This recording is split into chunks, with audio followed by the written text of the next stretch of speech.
چاہیے. حضرت عبداللہ بن مبارک رحمت اللہ تعالی علیہ آپ کی سیرت میں بیان کیا گیا.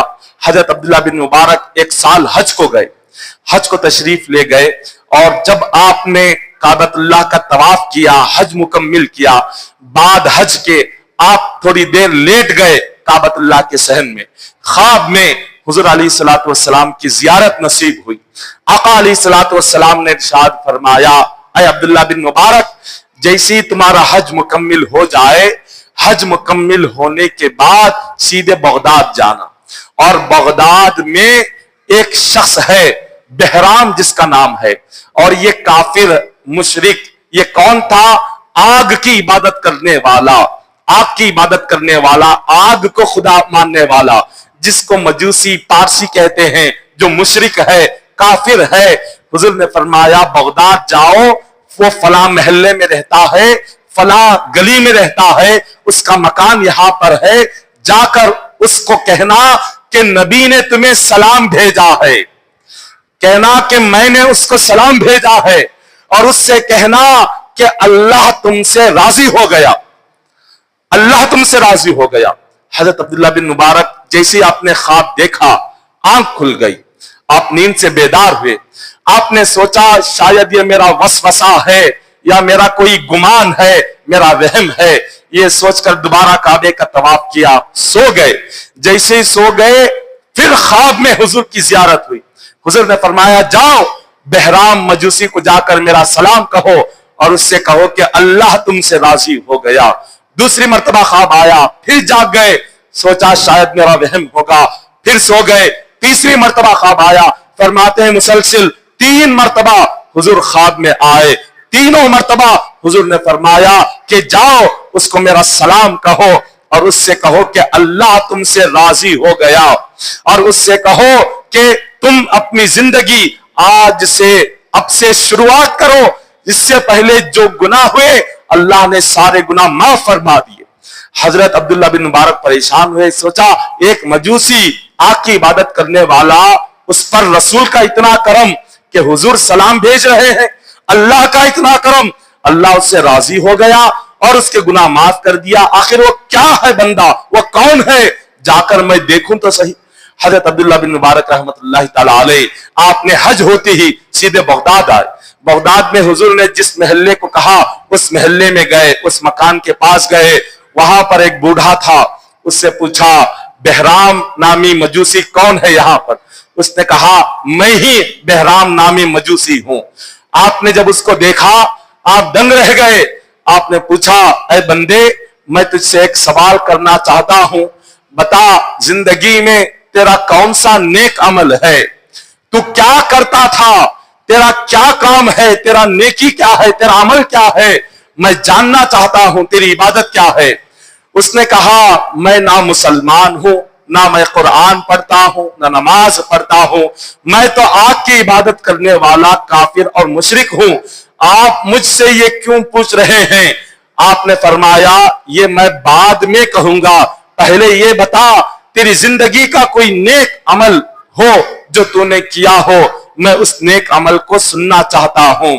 اس نے کہا نیک عمل تو کچھ نہیں, بس ایک رات کا معاملہ ہے کہ ایک رات میں اپنے گھر اپنے چراغ کو بجھا کر سویا ہوا تھا کہ ایک خاتون آئی.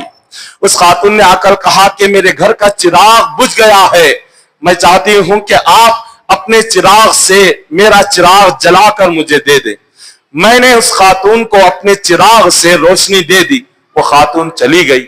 تھوڑی دیر کے بعد دوبارہ وہ خاتون آئی, کہا کہ وہ چراغ کی روشنی بجھ گئی, دوبارہ سے چراغ جلا کر دے. میں نے دوبارہ سے چراغ جلایا, وہ چراغ لے کر چلی گئی. اور تھوڑی دیر کے بعد دوبارہ آئی, کہا کہ وہ چراغ بھی بجھ گیا, اب مجھے تیسرا چراغ جلا کر دے. میں نے تیسرا چراغ جلا کر دے دیا, اور ساتھ ہی ساتھ یہ سوچا شاید یہ کوئی جاسوس ہو, میری دشمن ہو, یہاں میرے مکان کی جاسوسی کرنے آئی ہو, چلو جا کر اس کا پیچھا کرتے ہیں, دیکھتے ہیں یہ بار بار میرے مکان پر کیوں آ رہی ہے. وہ بہرام نامی مجوسی اس خاتون کا پیچھا کرتے ہوئے اس کے مکان پر جاتا ہے. جیسے ہی مکان پر پہنچا وہ خاتون گھر میں داخل ہوئی,